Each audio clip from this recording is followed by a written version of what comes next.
un maître de la loi les a entendus discuter. Il voit que Jésus a bien répondu aux Sadducéens. Alors il s'approche de lui et lui demande « Quel est le plus important de tous les commandements ?» Jésus lui répond « Voici le commandement le plus important. Écoute Israël, le Seigneur notre Dieu est le seul Seigneur. Tu dois aimer le Seigneur ton Dieu de tout ton cœur, de tout ton être, de toute ton intelligence et de toute ta force. Et voici le deuxième commandement. Tu dois aimer ton prochain comme toi-même. Il n'y a pas de commandement plus important que ces deux-là. » Le maître de la loi dit à Jésus, « Très bien, maître, ce que tu as dit est vrai. Le Seigneur est le seul Dieu. Il n'y a pas d'autre Dieu que lui. Nous devons l'aimer de tout notre cœur, de toute notre intelligence et de toute notre force. Et nous devons aimer notre prochain comme nous-mêmes. C'est beaucoup mieux que de brûler des animaux pour Dieu et de lui offrir d'autres sacrifices. » Jésus voit que le maître de la loi a répondu de façon intelligente. Alors il lui dit « Tu n'es pas loin du royaume de Dieu. » Et personne n'ose plus poser de questions à Jésus.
Alors, les deux commandements les plus importants de la loi et des prophètes sont écrits derrière moi. Et c'est quelque chose qu'on apprend par cœur à l'école biblique. Ceux qui ont fait de l'école biblique. C'est aussi quelque chose qu'on entend aussi durant la liturgie. Ça revient assez souvent. Donc, on connaît bien ces commandements. Je ne veux pas faire un sermon, un prêche qui vous dit les bienfaits de l'amour. De l'amour, évidemment, qui sert, n'est-ce pas? Pas l'amour sentiment.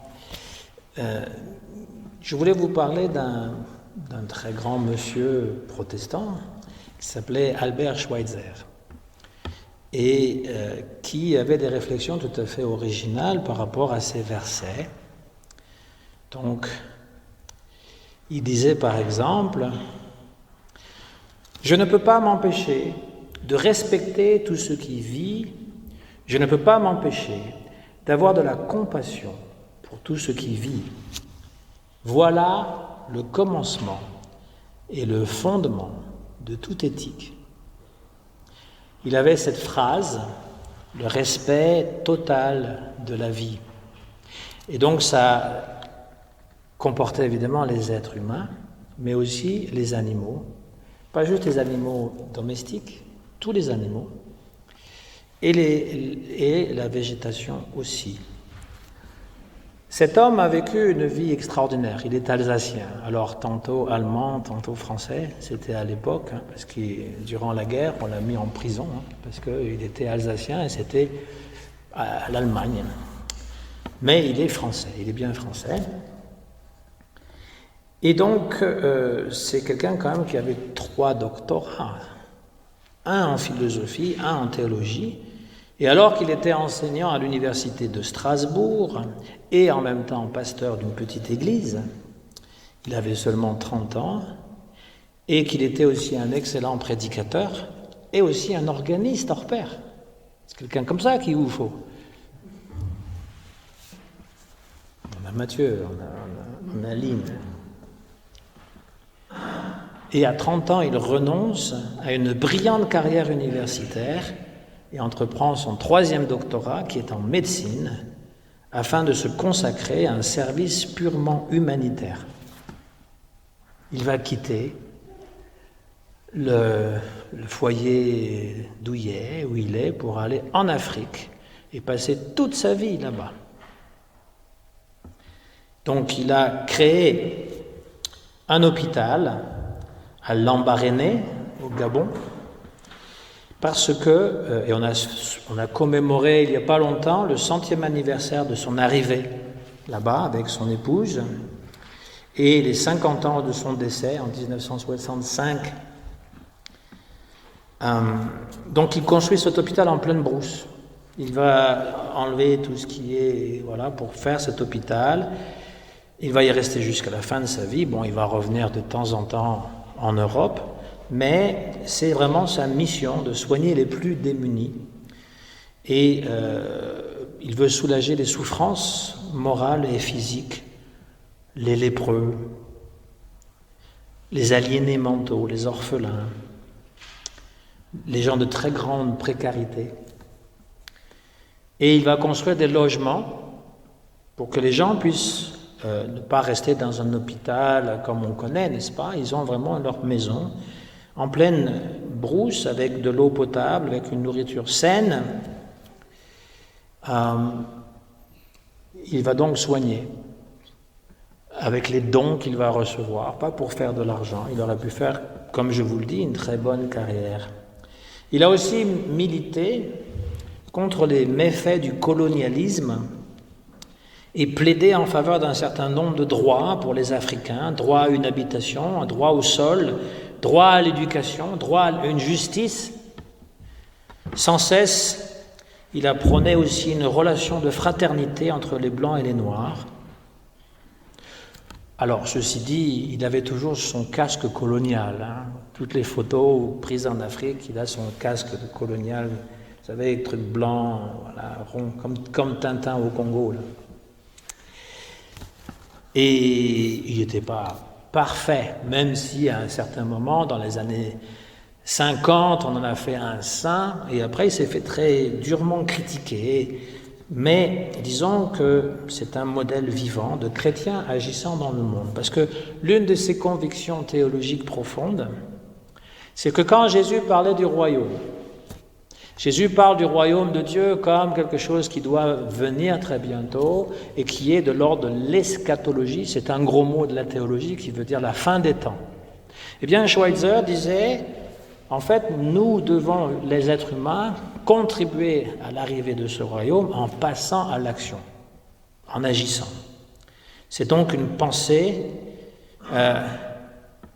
qui faisait que l'homme devait participer à la venue de ce royaume, et une pensée qui cherchait à unir la compassion à la foi et à la raison.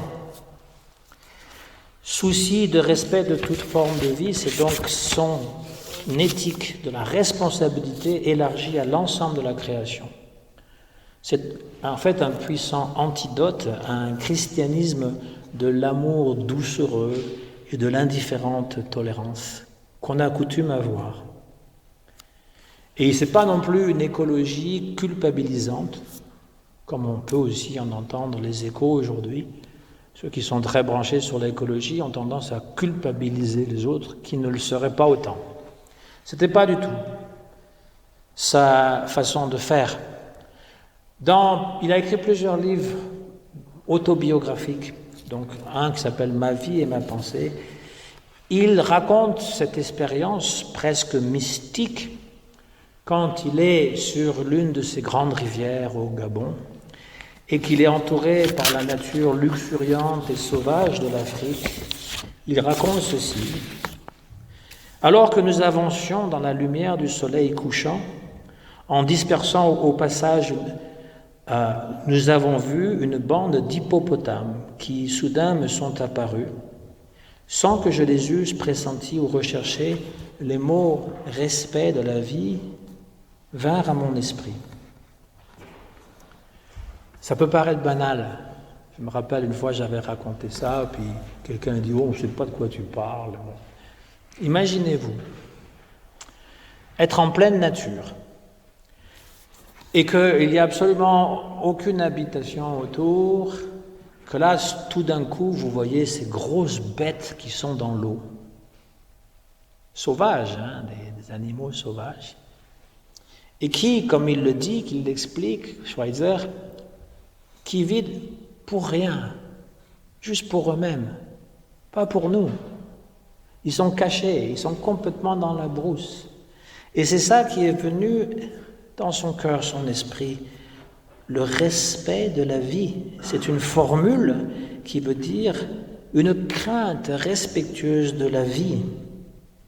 Et il va dire que c'est là le sentiment le plus profond et le plus grand que l'être humain puisse avoir pour un autre être.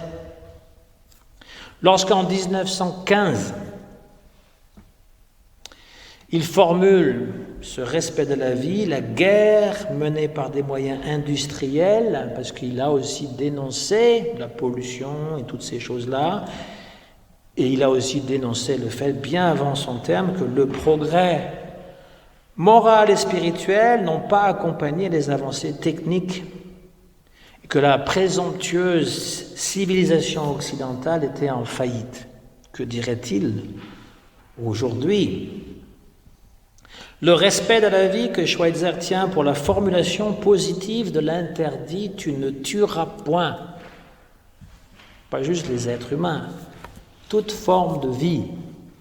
Il faisait des exceptions. Il disait que les moustiques qui peuvent nous transmettre la malaria, bon là on pouvait se défendre parce qu'on était attaqué. Il n'était pas un fanatique. Mais il avait plusieurs animaux sauvages, dont un grand pélican, etc., plusieurs animaux, et il prenait ça vraiment à cœur. Et ça vaut donc pour toute forme de vie. Il va donc expliquer encore et encore qu'est-ce que veut dire pour lui ce respect de la vie et se faire critiquer parce qu'il ne fait pas de distinction entre l'homme et le reste de la création.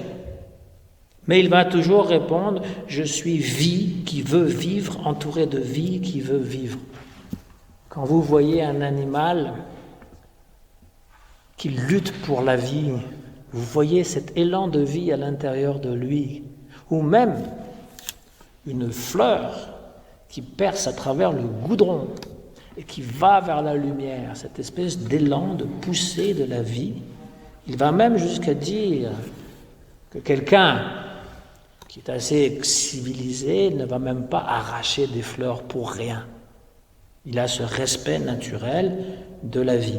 Bon, c'est pas tout le monde qui a ça, mais c'est un principe fondamental de la morale pour lui, qui doit s'imposer à la pensée. Le bien, c'est de maintenir et de favoriser la vie. Le mal, c'est de détruire la vie et de l'entraver. C'est ce qu'il écrit lui-même. Et donc, il va même prêcher très souvent sur ce thème, d'avoir de la compassion pour tout ce qui vit et être solidaire de la vie et de la préserver. D'autant plus, évidemment, les gens, les personnes qui sont vulnérables, ou les animaux qui sont vulnérables. Donc il va chercher toujours à venir en aide aux plus faibles, le respect de la vie et miséricorde qui s'étend aux animaux et aux végétaux. Plus encore, l'éthique du respect de la vie va le pousser à rechercher toutes les occasions de venir en aide aux animaux afin de compenser la misère où les avait plongés la main de l'homme. Ce refus de placer l'homme ou l'être humain au sommet d'une création qu'il devrait dominer a valu beaucoup de critiques de la part de philosophes athées et de théologiens. Ces derniers disaient que, à la différence des autres créatures, l'homme avait été créé à l'image de Dieu. Mais Schweitzer a continué à camper sur ses positions avec beaucoup de lucidité, mettant en garde 2 ans même avant l'accès du nazisme au pouvoir, de cette distinction que vous faites, naîtra le point de vue selon lequel il existe des formes de vie sans valeur, que l'on peut mépriser ou détruire à volonté. Parmi les vies sans valeur, nous classerions, selon les circonstances, diverses variétés d'insectes ou de peuples primitifs. Quand on sait ce qui s'est passé durant la Seconde Guerre mondiale, où des millions de vies ont été éliminées, c'est quand même difficile de penser qu'il n'avait pas raison. Ce n'est pas à tort qu'on lui a accordé quand même le prix Nobel de la paix. Curieusement, les Français se sont rappelés à ce moment-là que c'était un des leurs. Souvent, les Français qui ont des reconnaissances à l'étranger sont reconnus tardivement dans leur propre pays. Mais je tenais simplement à parler un petit peu, très rapidement, très succinctement, de la vie et de l'œuvre d'Albert Schweitzer, parce que d'abord, c'est un grand protestant et qui avait des convictions très profondes, parce que quand même 3 doctorats avec une carrière très prometteuse et tout laissé pour aller en Afrique, à l'époque où, imaginez-vous, la médecine était beaucoup moins avancée, n'est-ce pas ? Le paludisme et toutes ces choses-là qu'on pouvait attraper, et d'avoir vécu toute sa vie là-bas, dans la brousse, c'est quand même assez extraordinaire. Donc il y a quelques phares comme cela, en tout cas mes préférés, je veux dire, il y en a d'autres. Un autre, c'est Martin Luther King, et il illustre ce verset que nous avons lu, ces passages sur ces 2 commandements. Pour lui, c'est un commandement unique, aussi grand que simple, qui s'appelle « Respect de la vie », commandement plus chargé de sens que la loi et les prophètes, car il porte en lui toute l'éthique de l'amour, pris dans son acceptation la plus profonde et la plus noble. Et c'est en lui que l'éthique puise sans trêve et sans répit sa force de renouveau propre à chacun en particulier et à l'humanité tout entière. Nous avons besoin de penser, de ce genre de pensée aujourd'hui, qui valorise la vie en son entier, sans devenir fanatique, sans commencer à faire la morale. D'ailleurs, ce n'était pas du tout son cas, lui. Il ne culpabilisait personne, il agissait. Nous avons besoin d'avoir des hommes et des femmes de conviction, des hommes et des femmes qui sont chrétiens réellement. Hier, parce que j'étais un peu malmené par des collègues, injustement, à mon avis, au synode, j'ai répondu à quelqu'un qui m'avait félicité pour ce que j'avais dit. Parfois, quand je vois ce genre de comportement, je me demande quelle est la différence entre un chrétien et les autres personnes. Et ma conclusion, c'est que je préfère de loin, mais vraiment de loin, d'avoir la compagnie d'un athée sympathique que d'un chrétien hypocrite. Parce que l'athée sympathique, il va avoir cette sympathie pour moi, alors que le chrétien hypocrite, il va me dire qu'il m'aime, mais c'est pas vrai.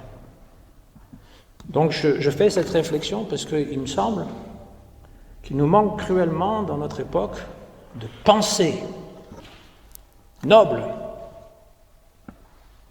C'est ignoble de mettre quelqu'un au pilori ou de pointer du doigt quelqu'un gratuitement. On a besoin aujourd'hui d'avoir des pensées nobles et de croire que la vie, partout, dans chacun, mérite d'être respectée. Chacun mérite ce respect. Le faire en acte, pas simplement en parole. Nous avons cruellement besoin de ça et nous sommes chacun des émissaires. Nous sommes sur la route que Christ nous a tracée pour montrer cet exemple. En dépit de ce qui arrive, même si les gens ne l'accueillent pas, ne le comprennent pas, ou vous crachent dessus, mais c'est important, c'est vraiment important, parce que si nous on ne le fait pas, qui le fera ? C'est pareil pour les compliments.